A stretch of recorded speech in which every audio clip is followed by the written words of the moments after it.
Video, you're going to learn about the self-defense tools that I'm going to take with me on my trip this week. And these are self-defense tools that you can take with you anywhere you go. They're hidden self-defense tools. The first one is so simple, so basic. It doubles as a massage stick, which is the answer. If anybody asks me what that's for, as I go through TSA to get on the airplane, if they even pull it out of the bag, which they never do, and they said, you know, what is that? Why do you have that? Is that a tool for self-defense? Is that a weapon? The answer is absolutely not. It is a self-defense tool, and I do use this on some fascia. The fascia in my muscles get really tight, especially as I get older, and this will loosen up the fascia and break it up a little bit, muscle adhesions. I also use this on my piriformis. I start to walk funny, I'm limping through that airport. I'll pull that out and I'll stick that tip in there. It's a very simple palm stick, also known as a Yawara, and I make these for a lot of people. Thank you, Studer, for that generous gift. Happy Thanksgiving. So this is the Yawara palm stick, and when you put it in your fist, you now have a loaded fist. A loaded fist is like holding a roll of quarters. Some people hold a lighter in their hand.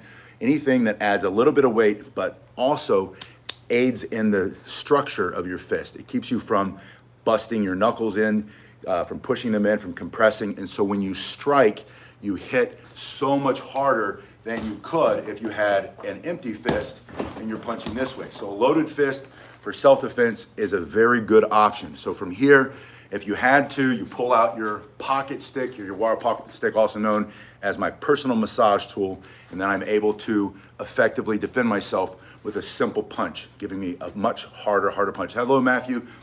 Alita, it's good to see you. Studer's here.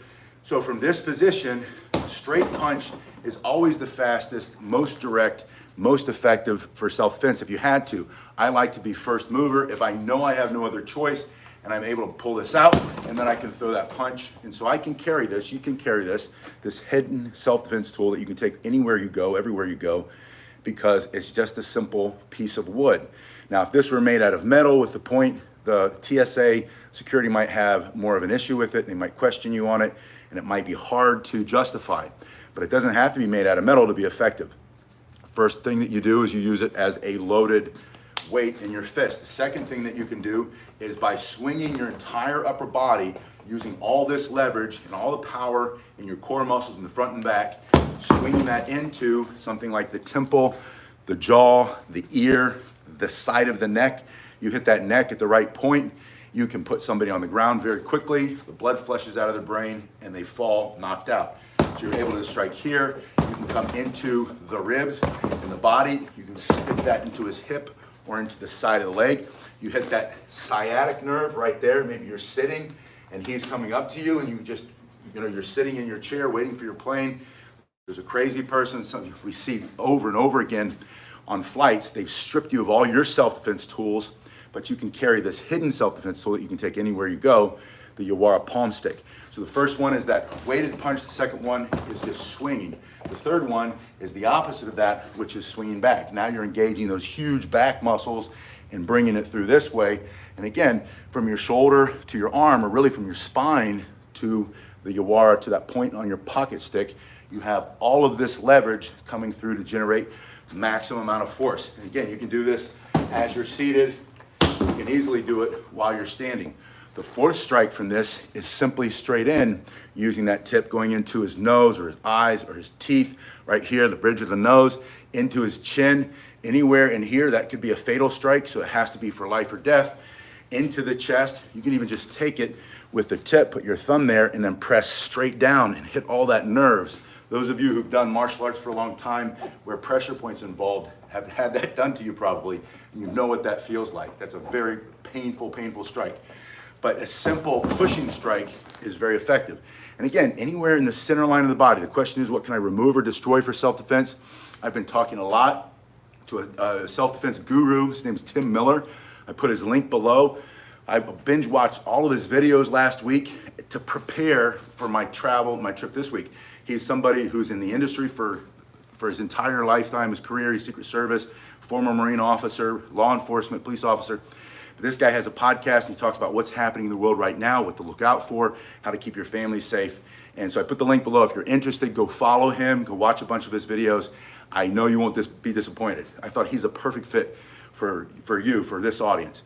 But striking straight in, coming into the center line of the body, anywhere in here, coming in high, low, in the middle.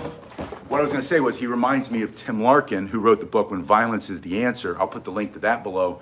And his question is, what can you remove or destroy? So if you think in terms of that, what can I remove or destroy? His ability to see, breathe temporarily, permanently, his ability to stand up, his ability to use his arm. Maybe you stick it right there at the top of the chest, right under the clavicle. You hit that nerve, or you even pop that bone, pop that first rib up and out. I can tell you from example that, or my personal experience, that will keep you from using that arm. Everything goes numb. You won't be able to use that until you get a chiropractor or somebody to pop that back in. But you can just strike simply straight forward. Anywhere you're coming, there's the other hand coming in to create a barrier so that he can't close the distance. And you're gonna go over and under in the sewing machine technique, popularized in the penitentiary, right? Just coming in and over for self-defense. You can also have it coming straight behind you. You can turn, stick it into the head. You can bring it straight down over the top, all from this simple piece of wood pocket stick. Again, I make these if you're interested in these. I sell these for less than $20. There's a link below in the description if you want to look at that, or you make your own, right? This is simply a piece of oak. This is an 1.25" dowel rod. I use my file, and I file the tip there. I don't have a lathe, so I file it down, sand it really nice, oil it up, just like I do the other sticks that I sell. And then you have a very heavy-duty self-defense pocket stick that, again, when they ask you, what is that for? You don't say, well, in case somebody in the airport tries to hurt me, I can defend myself. They'll take it from you immediately. If you say, oh, I have a lot of muscle pain and I use this. This is just it's a massage tool, and that's all it is. There are a lot of rolling, and this does work exceptionally well. So if you do need a massage tool, this is a good option. Being a pocket stick, it fits perfectly in your pocket, fits in a bag. I'll carry it in my pocket as I walk through the airport. When I get to the TSE, I'll pull it out. Got to get everything out of your pockets, stick it in my bag, goes through. And again, they have never taken this out and asked me what that's for. I don't even know if it shows up on their x-ray. It probably does, but it looks like something else that they're used to seeing. But it's just a simple self-defense tool. You are a pocket stick, make your own. Get one from me, get one from somewhere else. But this is one of the best self-defense tools you can take in non-permissive environments, places you can't take a gun, you can't take a knife, you can't take just about anything else. Yeah, Bill says hit first and hit hard, hit fast. The second self-defense tool, and if you've been with me for any length of time, you knew this was coming out, is my self-defense cane. This is a Cane Masters cane. This is their least expensive option. There's a link below if you want to see. These things go up to a ridiculous amount of money, or you can get one for less than 50 bucks. This one is my favorite to train with. This is the Dojo training cane. In this position, you're just walking through, minding your own business. You get to that CSA checkpoint, you put that on, let it go through the conveyor belt, walk through the metal detector, pick it up, and I'll bet you, unless they know what it is, unless they know about Cane Masters, they'll say nothing. And if they do know about Cane Masters, the only thing I've ever heard people report, that people say about the Cane Masters and the TSA is, that's a really nice Cane Masters cane. That's a great self-defense cane. Here you go. And they send you on your way with it. And I've also heard you can also take the Derby style. Most people have never been stopped with the Derby style cane. That's the one with the straight handle instead of the crook. But the crook, the Americans with Disability Act and the HIPAA laws protect your privacy on why you're allowed to carry it or not. They're not allowed to ask you, and it's none of their business. That's your personal medical history. And then the Americans with Disability Act is why you can take it anywhere you go. And so you bring this onto the plane, you can sit with it, you can put it in the overhead, you get out, you go to your destination. We're gonna be gone for 5 days, visiting another city. It's a relatively safe city. Where we'll be is relatively safe. But during travel, you never know. You see all of these reports these days about craziness in the airports especially, and people, it's a holiday weekend, lots of travel, lots of alcohol involved, lots of people taking other substances that make them crazy. People are already on edge, they're already stressed. It just takes a little bit to send somebody over the edge, and you have your own self-defense tool. This creates distance. So this can keep you away a lot farther, obviously, than the palm stick. You've got 36 inches here, where this is about 8 inches long From here, you can bring it up under his legs very quickly. You can swing it down over the top of the head, bring it up to the side of the head, into the ribs. You can get it into the other hand quickly, thrusting here, pushing here, boxing the ears, taking the crook, ripping across the side of the face, which is the purpose. Well, it's not the purpose for the bevel, it's a secondary use of the bevel. This bevel is to make it easier for you to put it into your hand, to carry it, but it also will allow you to remove or destroy his ability to see, breathe, temporarily, permanently, all those things. Just with that, you can also reach up, stick it in one of those muscles, pull him closer, maybe you're sitting.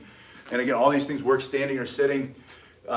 Really simple. You can also pop it up here, put your hands up, back up. I don't want any trouble. I will defend myself. I'll defend my family. Don't take a step closer. He does. You have to respond quickly. Put it in the other hand. There's a chopping motion. There's a ripping motion. There's a rifle bayonet attack. You can use a rifle butt strike coming in this way. Both hands bashing through the middle, this hard piece of oak. Or you can get these made in hickory. When you go to the website, which is the link below, you can see all the materials you can make. Let's take the teeth right out of his face. Yeah, Studer says my 2 favorite sticks. Studer, for me, also my 2 favorite sticks. And I'm also bringing my favorite home gym with me that I use with one of the sticks anyway, and that is the resistance band. I'll put the resistance band on my cane, or I'll use it just by myself. There's probably a fitness center in the gym. My experience these days is that either if it's a really nice fitness center inside the, not the gym, the hotel, then it'll be used. There'll be a lot of people. It'll be hard to find time to use the equipment. By the time you get down and back and it just isn't worth it for me. Or they'll have an old treadmill or an old bike and maybe a set of dumbbells. And it's just hard to get a good workout. And again, maybe somebody's using it. This way I can bring this into my room while everybody else is still asleep. It makes no sound because you're not banging weights around. I can do my standing push-ups. I can push down. I can push up. I can bring my hands inside. I can work the triceps, the back of the arms that make for harder strikes.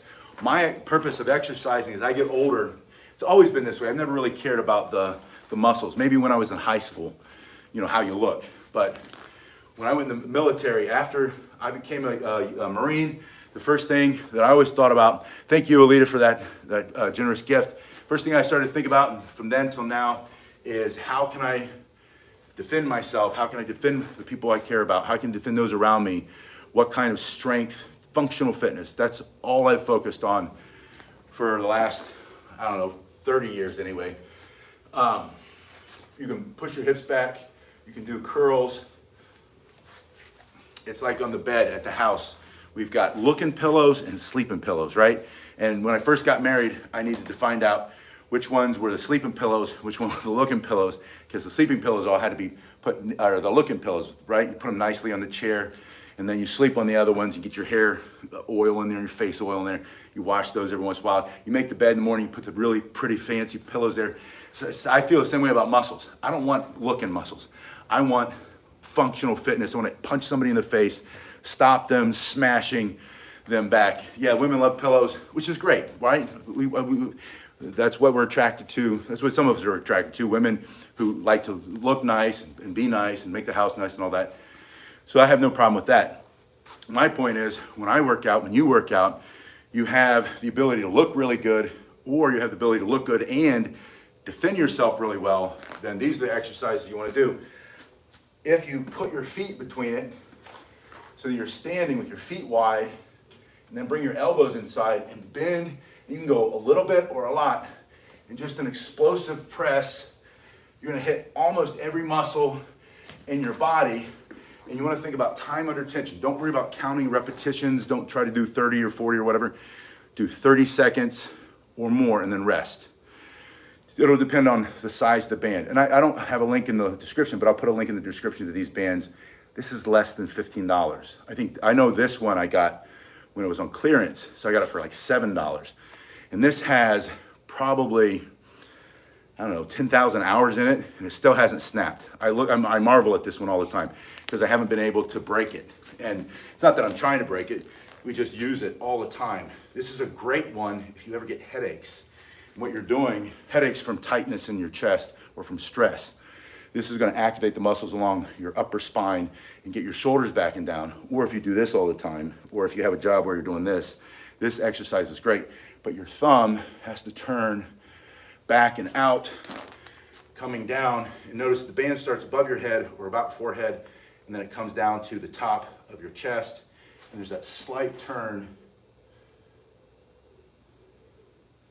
And again, go for 30 seconds, and you'll notice your chest will start to get wider. When I do go to the gym, which I haven't been to in over a month and a half because I'm working like 12 hours a day, you see these young guys in there, and they're lifting massive amounts of weight on the benches. They're doing every machine they can to try to make their chest look big, and then they have crappy posture. They have poor posture. Their shoulders roll forward, and they look in the mirror, and to themselves, they look puny because they just did all that work and their muscles still aren't big enough. It's because they're not broad. And to get broad, you just pull your shoulders back and down, and you'll be 6 inches wider. But the only way to do that, without consciously thinking about it, is to throw in one of these exercises. The number of push-ups I do for my job, because I do push-ups everywhere, teaching young adults. I find that if you have a young adult, and a young man especially, they have all this testosterone, which is new to them, and they don't channel that into exercise and building some strength, then it turns into bad habits and bad activities. So the best way for young men to stay out of trouble is to get strong and healthy, and they can do that with one of these bands. You can do that with one of these bands. So if you have a younger person in your life, or if you're a younger person watching this, get yourself a band. The next time, God forbid, we have a lockdown or a shutdown, or we're all stuck in our houses again, instead of buying all that equipment that everybody buys and never uses, get yourself a band, get really good. There are so many exercises here. You can double it, step on one foot, put the other foot back, and then just bend the knee. Now you're working the fronts of the legs, the quadriceps in the front. That last one where we were pressing above the head, we were doing your glutes and your hamstrings. I like to put it in one hand, bring your elbow inside and press, and do it in an explosive way. And this one, when you have to, when you're sitting in that chair and you're at the airport and that guy gets in your face and you need to get him out of you because he's nuts, you'll be able to add power to that punch or pushing him off. As your shoulders get stronger, you won't have all the ailments and the illnesses and the limitations that people have as they get older, because you're keeping your body fit and strong all from your band. So start with one of these, and again, either get one from me or make your own, right? You make your own, it's super simple. I'll make a video on how to make these. They're so super easy. You cut it to the length you want. I usually go wider than my hand. I've got a wide hand, but most people are within range, so standard size isn't bad. But you have some coming out each side. So you can do that, and you can do that, right? You can do this, and you can do that. And then mostly the weighted part of the hand, the loaded fist, very effective, very powerful. And then your walking cane. And if you need your cane to stand up, get two canes, lean on one, hit them with the other one, striking powerfully with one hand. You can do a lot with one hand if you keep it in your center line.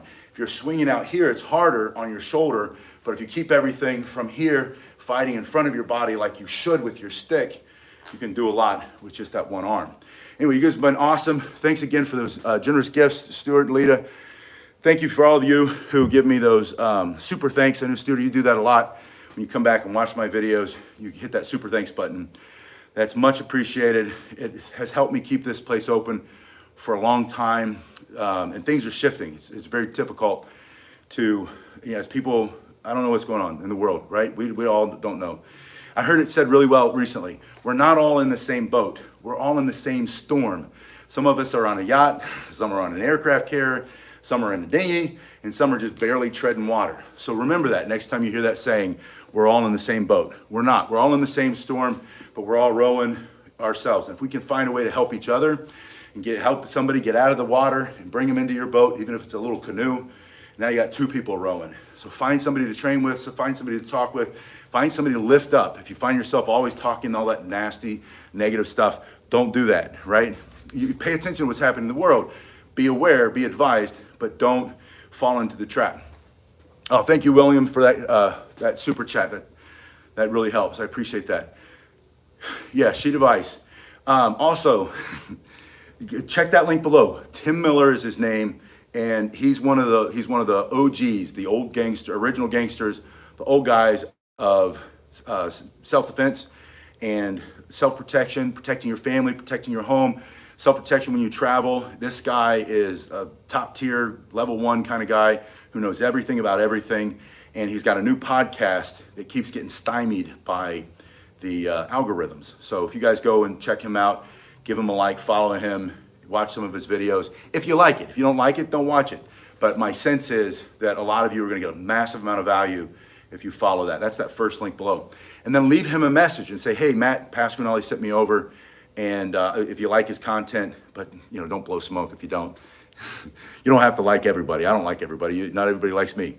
Anyway, thanks, Michael. Michael says, will do. I'll see you guys in a little bit. Hopefully, I'm going to plan on doing some training on the road. I'm going to have some time outside, outdoors. I'm hoping to do some videos outdoors and show you in that environment how to stay safe. And